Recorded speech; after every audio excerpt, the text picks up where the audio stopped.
ముఖ్యమంత్రిగా 5 ఏళ్ల పాలన అనంతరం తనకు మరో ఛాన్స్ ఇవ్వాలంటూ ప్రజల ముందుకు వచ్చిన వైఎస్ జగన్మోహన్ రెడ్డికి ఆ అర్హత ఉందా? ఇది మరో 5 ఏళ్ల మన భవిష్యత్తు నిర్ణయించే కీలకమైన ప్రశ్న. దీనికి సమాధానంగా జగన్ వ్యక్తిత్వాన్ని శోధిస్తే కనపడిన స్వరూపాలను మీ ముందు ఉంచుతున్నాం. ఇప్పటివరకు సంక్షేమ ఆషాఢభూతిని, దూడల ప్రభువును, పేదల పెన్నిధిని కోతలు కోసే కొత్త దేవుడిని చూశారు. ఇప్పుడు అబద్ధాల కోరను చూద్దాం రండి.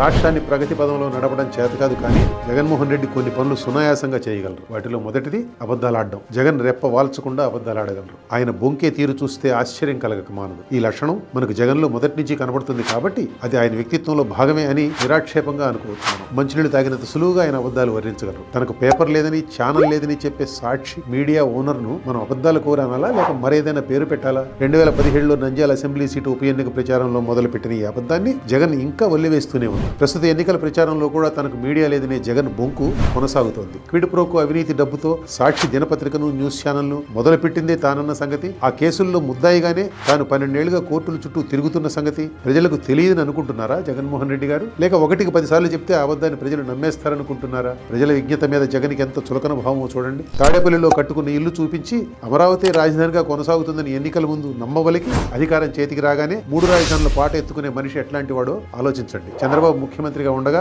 పోలవరం ప్రాజెక్టు నిర్మాణాన్ని ప్రతి సోమవారం పర్యవేక్షిస్తూ దాన్ని అత్యంత వేగంగా 70% వరకు పూర్తి చేశారని అందరికీ తెలుసు. కేంద్రం కూడా పార్లమెంట్లో ఆ మాటే చెప్పింది. అయినా సరే పోలవరంలో చంద్రబాబు ఒక్క ఇటుకు కూడా పెట్టలేదని జగన్ అనగలరు. అలాగే అసలు అమరావతి నిర్మాణమే జరగలేదని, అంతా చంద్రబాబు గ్రాఫిక్స్ మాయ అని కూడా బుకాయించగలరు. అది కూడా ఎక్కడ? చంద్రబాబు హయాంలో కట్టిన శాసనసభలో నుంచుని మాట్లాడుతూ అనగలరు. ఇలాంటి మనిషికి ఎవరైనా ఏమని సమాధానం చెప్పగలరు? ఇంతటి నైవంచనను ఎవరైనా ఎంతకాలం భరించగలరు? 1 కాదు 2 కాదు, పాలించిన 5 ఏళ్ల పొడవునా ఇదే వరుస. అబద్ధం మీద అబద్ధం. మద్య నిషేధం చేస్తానని గొంతు చించుకున్నప్పుడే జగన్కి తెలుసు తాను చెబుతున్నది అబద్ధమని. మద్యం ఆదాయం లేకుండా నవరత్నాల అమలు సాధ్యం కాదని ఆయనకు, ఆయన సలహాదారులకు తెలియదా? తెలుసు. మరి అధికారానికి సోపానాలు కావాలి కాబట్టి అబద్ధాలు వరుసగా పేర్చుకుంటూ పోయారు. ఆ వరుసలో సిపిఎస్ రద్దు మరో పచ్చి అబద్ధం. సిపిఎస్ తీసేసి పాత పెన్షన్ స్కీమ్ అమలు చేస్తే వచ్చే ఆర్థిక సవాళ్ల గురించి దేశంలో తెలియనిది ఎవరికి? అయినా అలవోకగా అబద్ధం హామీ ఇచ్చేశారు. అమలు దగ్గరికి వచ్చేసరికి ఇంత ఆర్థిక భారాన్ని తెలియక హామీ ఇచ్చామని మరో అబద్ధం చెప్పారు. ఇలాంటివి కోకొల్లలు. 35 మంది కమ్మవారిని ఏరి డిఎస్పీలుగా ప్రమోషన్లు ఇచ్చారన్న, చెన్నై ఇసుక వ్యాపారి శేఖర్ రెడ్డి చంద్రబాబు బినామీ అని ఆరోపించిన, ఇవన్నీ కూడా తాపీగా కూర్చొని ఆలోచించుకుని చెప్పిన అబద్ధాలే. క్యాలిక్యులేటెడ్ లైస్.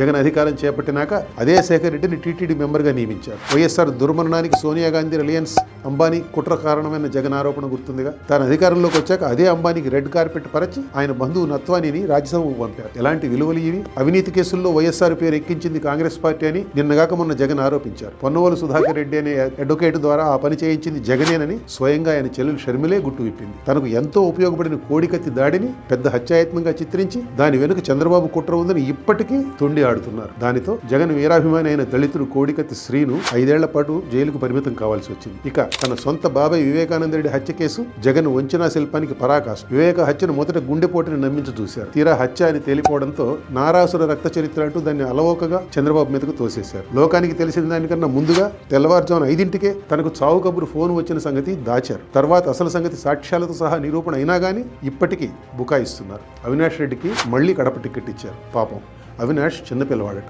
ఈ అబద్ధాల పరంపరను ఏమందాం? ఏ ప్రభుత్వానికైనా ఇచ్చిన హామీలన్నీ తీర్చడం సాధ్యం కాదు. ప్రజలు కూడా అర్థం చేసుకోగలరు. కానీ జగన్ దానికి ఒప్పుకోరు. ఇచ్చిన హామీలలో 99% అమలు చేసేశారన్న తన అబద్ధాన్ని ప్రజలు నమ్మాల్సిందేనంటారు. తనకు బైబిల్, ఖురాన్, భగవద్గీతతో సమానమని చెప్పుకునే మేనిఫెస్టో విషయంలో కూడా అన్ని అబద్ధాలే. తాజాగా రిలీజ్ చేసిన మేనిఫెస్టోలో గత 5 ఏళ్లుగా మేనిఫెస్టో అమల్లో తమ వైఫల్యాలకు అసత్యాల సిగ్గుబిళ్ళ అడ్డం పెట్టుకున్నారు. అబద్ధాలు ఆడడం అనేది ఎదుటి మనిషిని తప్పుదారి పట్టించే ప్రయత్నమే కాకుండా వాస్తవ పరిస్థితిని, అంటే రియాలిటీని తృణీకరించే ప్రక్రియ కూడా.